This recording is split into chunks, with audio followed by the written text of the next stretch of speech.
Hi everyone, this is Jason. We're looking at how to graph from point slope form using Geogebra. Now, when we use Geogebra, we want to make sure that we're using geogebra.org/classic. Don't use the newer version of Geogebra. It's not as user friendly, so just stick to Geogebra Classic.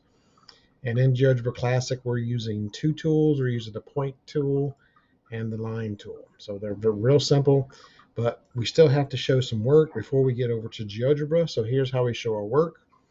So here is my equation in point slope form. Remember that point slope form is y minus y1 equals m times x minus x1.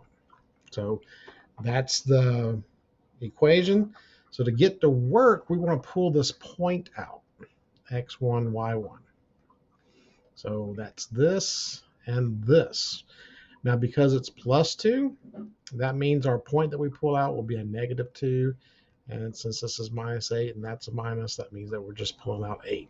So there's our initial point. That's the work.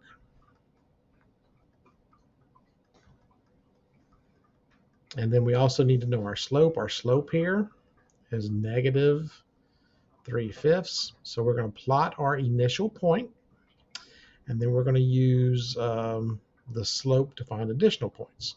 So let's come over here to GeoGebra and let's look at what we're going to do here.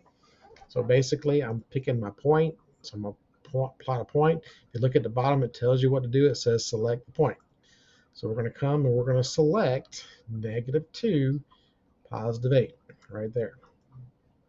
And now I'm going to find some additional points using my slope right here. So from here, I'm going to drop 3, 1, 2, 3, and go right 5. 1, 2, 3, 4, 5. And I think I got enough room to do one more. 1, 2, 3. 1, 2, 3, 4, 5. So there's 3 good points. You notice they're all in a line. So now all I have to do is draw my line. So I'm going to pick my line tool, and you see what it says to do. Right down at the bottom, it tells you what to do.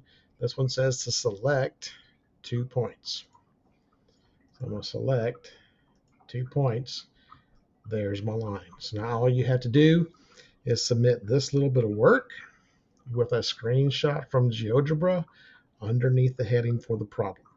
And so that's how you're going to show your work using Geogebra. Hopefully this makes it a little bit easier than using the graph in the submit box. If this helps you, please let me know. If not, please let me know that as well so I can get you some additional resources.